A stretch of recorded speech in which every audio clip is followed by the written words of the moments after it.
Assalamualaikum warahmatullahi wabarakatuh. Bertemu lagi dengan saya Kang Santri, teman mengaji para pemuda dan pemudi. Bismillahirrahmanirrahim. Alhamdulillahirabbil alamin. Wassalatu wassalamu ala asyrafil anbiya'i wal mursalin wa ala alihi wa ashabihi ajmain, amma ba'd.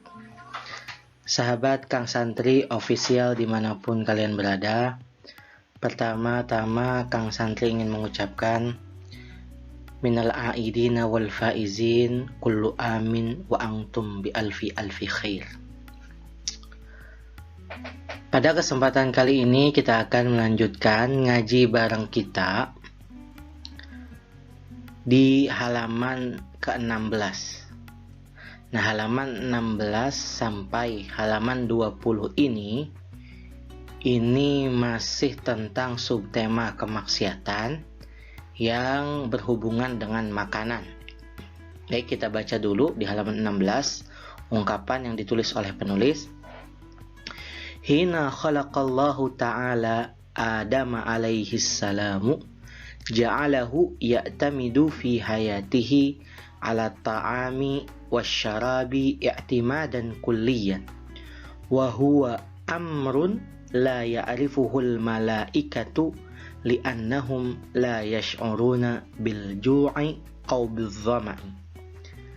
Ketika Allah Subhanahu wa ta'ala menciptakan Adam alaihi salam, Allah membuat Adam itu senantiasa membutuhkan kepada makanan dan minuman dalam kehidupannya.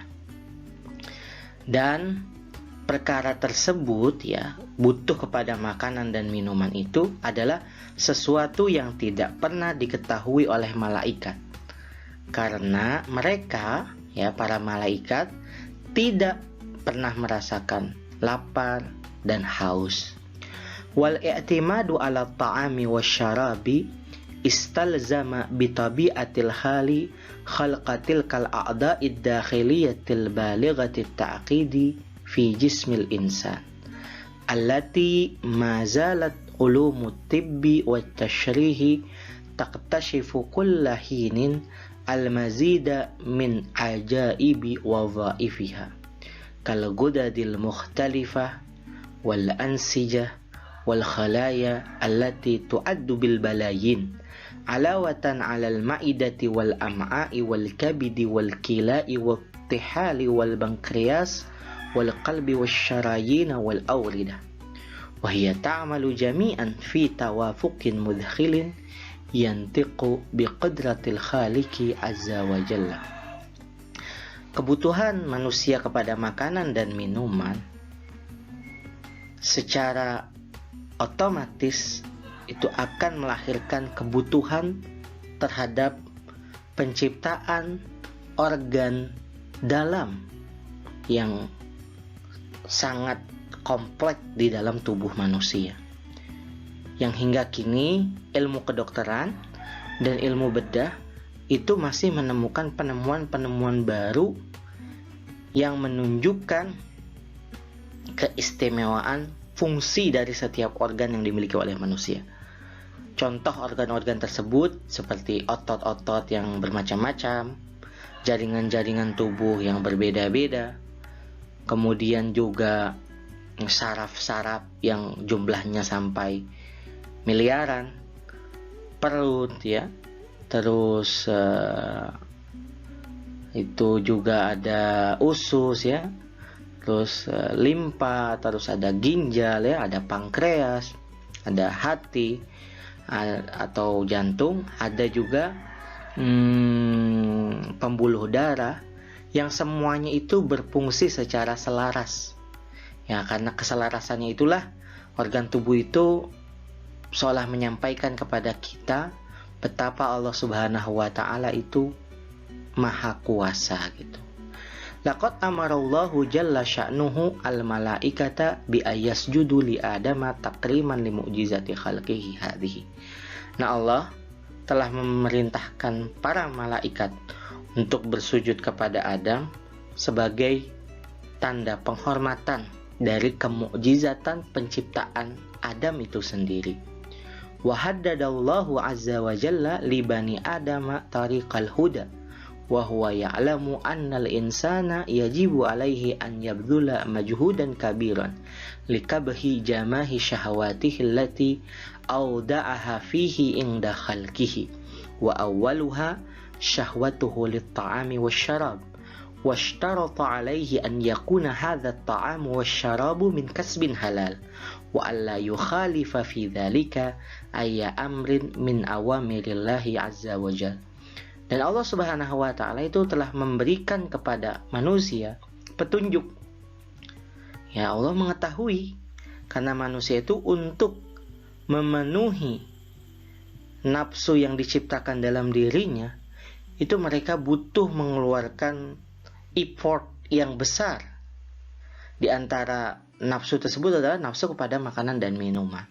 Akan tetapi Allah juga memberikan syarat, ya, bahwasanya makanan dan minuman yang dikonsumsi itu harus dari usaha yang halal.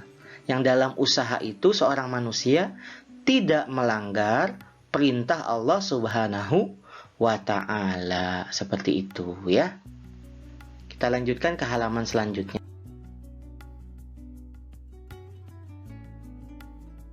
Baik, kita lanjutkan ke halaman ke-17. Kita baca ungkapan dari mu'allif.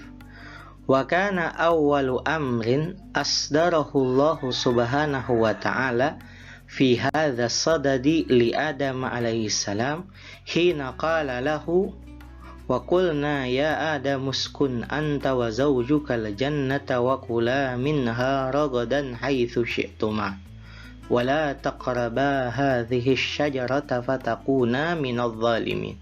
Al-Baqarah al-ayah al-khamisah wa tsalasin. Nah, perintah pertama yang Allah Subhanahu wa ta'ala sampaikan kepada Adam terkait mengkonsumsi makanan ini adalah yang sebagaimana termaktub dalam surat Al-Baqarah ketika Allah berfirman, dan kami katakan kepada Adam, tinggallah kamu dan istrimu di surga dan makanlah makanan yang kalian suka. Akan tetapi jangan dekati pohon ini sehingga nanti kamu akan masuk dalam golongan orang-orang yang zalim. Waqtalafal fuqaha wal mufassirun fi tahdidi naw'i hadhihi syajarah wa bighaddi an-nazari an hadzal khilaf faqad kana al-aqlu min thimari hadhihi syajarati awwal al-khataya fi ahdi al-bashariyah fa ukhrija Adamu wa Hawa min al-jannah wa ahbatahumullahu tabaraka wa ta'ala ila al-ard. Nah, para fuqaha dan para mufassir itu berbeda pendapat dalam menentukan pohon apa yang dimaksud. Tapi tanpa melihat kepada perbedaan atau khilaf tersebut, yang jelas makan dari pohon yang dilarang untuk didekati itu menjadi kesalahan pertama yang pernah ada dalam catatan sejarah manusia. Sehingga Adam dan Hawa dikeluarkan dari surga dan Allah menurunkan mereka ke bumi. Tegasnya, inna syahwatat ta'ami kanat as-sababal awwala fi irtikabi awwali ma'siyatin wa hiya allati katabat 'alal insani an yaqdaha min ajliha fi hadhihi dunya. Tegasnya itu, nafsu manusia terhadap makanan adalah sebab pertama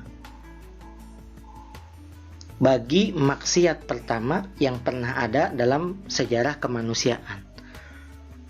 Dan karena pelanggaran itulah akhirnya manusia ditentukan untuk bersusah payah, ya, bersusah payah dalam kehidupan dunia ini. Sebagaimana Allah Subhanahu wa ta'ala berfirman dalam surat Al-Insyiqaq, ya ayyuhal insanu, a'udzubillahi minasyaitonir rajim, ya ayyuhal insanu innaka kadihun ila rabbika kadahan famulaki, gitu ya. Wahai manusia, sesungguhnya kamu telah akan bekerja keras, ya, kamu bekerja keras menuju Tuhanmu. Akhirnya kamu akan menemuinya, ya, menemui Tuhanmu. Nah, dari sini kita bisa memahami, ya, bahwasanya inilah kaitannya kemaksiatan dan makanan. Jadi maksiat pertama atau pelanggaran pertama yang dilakukan oleh manusia kepada Allah Subhanahu wa ta'ala itu terjadi karena nafsu terhadap makanan. Padahal sudah dilarang untuk mendekati pohon tersebut. Gitu.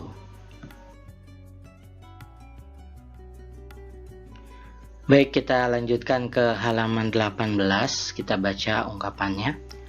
Wa 'alal insani ayyuqawima gharaizahu wa ma tantawi 'alaihi hadhil gharaizu min syahawatin hatta la yakhruja an ta'atillahi azza wa jalla wa huwa fi sabili tahqiqi dhalika yukabidul kathira minal masyaqqa wallahu jalla sya'nuhu ya'lamu dhalik faqad qala fil ayatil karimat ar-rabi'ah min suratil balad laqad khalaqnal insana fi kabad al-ayah.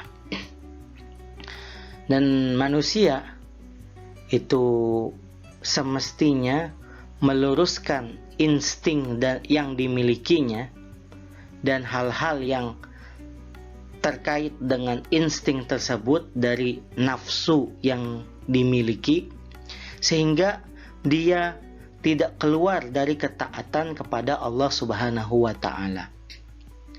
Dan untuk merealisasikan hal tersebut, manusia pasti akan menghadapi banyak kesulitan. Allah Subhanahu wa Ta'ala mengetahui hal tersebut sebagaimana yang beliau firmankan dalam ayat keempat dalam surah Al-Balad, dan telah kami ciptakan manusia dalam keadaan susah payah. Gitu. Kemudian qala Rasulullah sallallahu alaihi wasallam, inna atyaba ma akala rajulu min kasbihi wa inna waladahu min kasbihi. Rawahun Nasa'i wa Ibnu Majah wa Darimi wa Ahmad Ibnu Hanbal. Nah, Rasulullah sallallahu alaihi wasallam bersabda, sesungguhnya sebaik-baik makanan yang dikonsumsi oleh seseorang itu yang dihasilkan dari usahanya sendiri. Dan sesungguhnya anaknya adalah termasuk dari usahanya. Nah, ini maksudnya apa nih? Anaknya termasuk dari usahanya disebutkan oleh mu'allif, ai annal aba idza akala min kasbi benihi faka'annahu akala min kasbi nafsihi li'annal ibn wa ma malaka milkun li abih. Ya. Ini keterangan untuk yang dimaksud dengan dan sesungguhnya anaknya itu masuk dalam bagian usahanya itu apa? Sesungguhnya seorang ayah jika makan ya dari usaha anaknya, itu seolah-olah dia makan dari usahanya sendiri. Karena apa? Karena anak dan seluruh yang dimiliki oleh anak tersebut adalah milik atau adalah kepunyaan ayahnya. Artinya apa? Ini konsepnya yang coba diajarkan oleh Rasulullah SAW adalah apa? Seorang anak jangan pernah merasa misalnya ayahnya atau ibunya ikut makan dari hasil kerjanya, jangan merasa ini bapak, ini ibu ikut numpang. Tidak. Karena apa? Sesungguhnya anak dan apa yang dimilikinya adalah milik ayahnya. Gitu, karena dia bisa besar sampai bisa usaha sendiri kan karena dididik, karena diurus ya oleh ayahnya, seperti itu.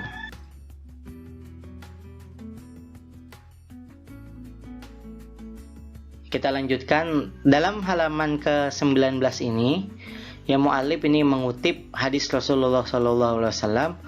Wa qala as-sahabiyul jalilu Sa'id bin Umair, inna Rasulullah sallallahu alaihi wasallam su'ila yawman ayyu kasbi rajuli atyabu, qala sallallahu alaihi wasallam amalu rajuli biyadihi wa kullu bay'in mabrurin. Nah, satu ketika salah seorang sahabat Sa'id bin Umair itu berkata bahwasanya Rasulullah Shallallahu Alaihi Wasallam suatu ketika pernah ditanya tentang apa sih usaha terbaik ya yang atau hasil usaha terbaik yang dimiliki seseorang. Rasulullah Shallallahu Alaihi Wasallam menjawab, yang terbaik adalah apa yang diusahakan orang tersebut dengan tangannya sendiri dan setiap perniagaan yang mabrur. Nah, wal maksudu bil bai'il mabruri, ya yang dimaksud dengan perniagaan yang mabrur adalah al-bai'ul ladzi yaqumu bihi tajirun ittaqa rabbahu wa barra wa sadaq. Kama qala inna tis'ata asyari rizki fit tijarah. Nah, maksud dari bai'ul mabrur itu adalah apa? Perdagangan atau perniagaan yang seorang pedagangnya itu bertakwa kepada Allah Subhanahu wa taala dan jujur dalam perniagaannya. Sebagaimana Rasulullah sallallahu alaihi wasallam tegaskan bahwasanya 9 dari 10 pintu rezeki itu dari perniagaan.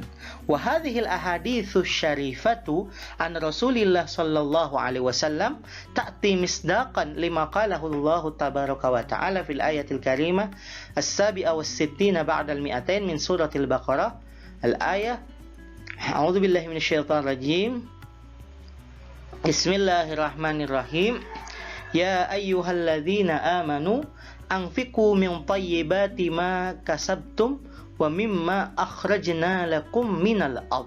Itu al-ayah, itu potongannya ya.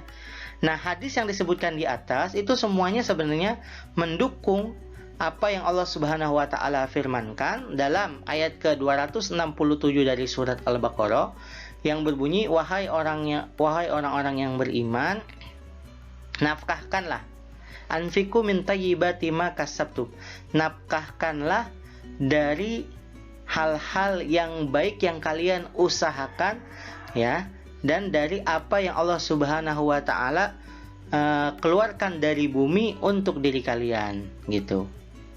Oke, kita lanjutkan ke halaman selanjutnya.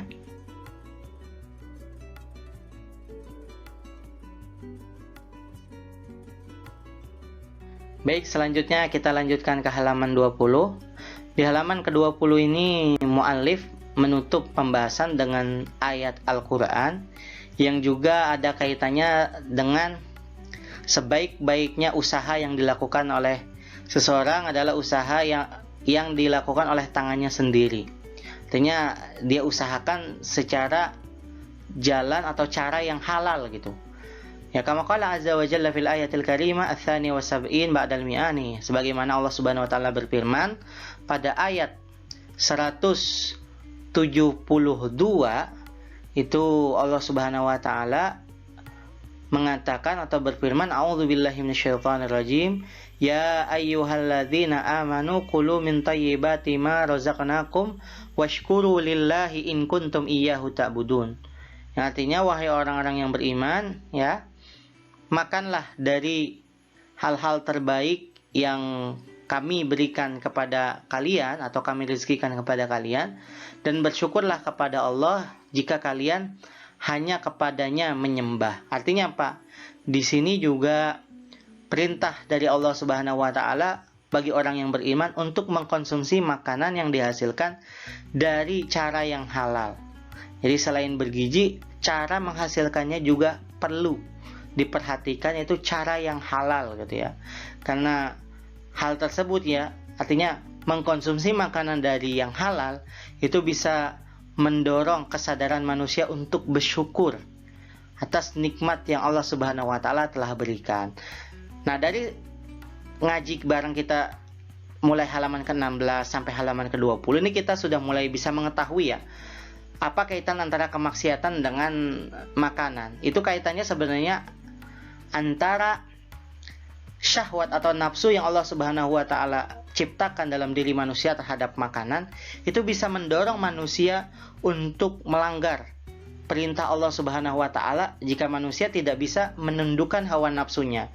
Ini sebagaimana kesalahan pertama yang ada dalam sejarah kemanusiaan itu adalah ketika Nabi Adam alaihissalam dan Siti Hawa itu dilarang untuk mendekati atau memakan buah dari sebuah pohon yang dilarang oleh Allah Subhanahu wa taala untuk didekati ketika itu. Akan tetapi karena tetap mengkonsumsi buah dari pohon tersebut, akhirnya apa? Kalau dalam sebagian ayat itu disebutkan fabadat lahuma sawatuhuma wa tafiqa yakhsifani min waraqil jannah. Ya, akhirnya tersingkaplah aurat-aurat yang dimiliki oleh Abuna Adam alaihissalam wa ummuna Hawa ketika itu.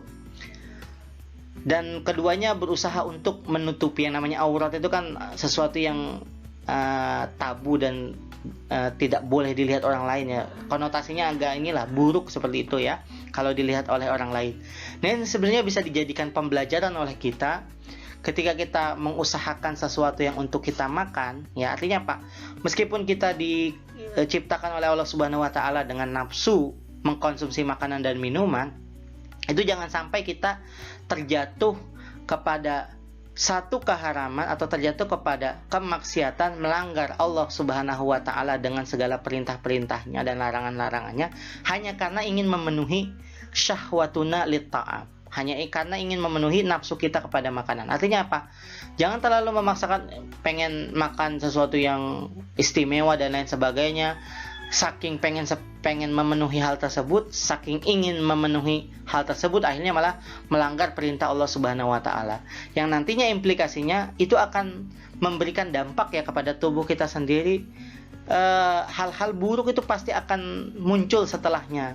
Seperti susah diajak ibadah, susah untuk melakukan hal-hal kebaikan ya. Itu jangan aneh gitu, karena yang perlu paling pertama kali diperiksa adalah bagaimana kita menghasilkan makanan dan minuman yang kita konsumsi selama ini. Nah, itu saja ya untuk subtema kemaksiatan yang ada kaitannya dengan makanan. Insya Allah kita akan lanjutkan video selanjutnya ya, di bab-bab atau subtema-subtema selanjutnya, yaitu setelah Idul Fitri ya.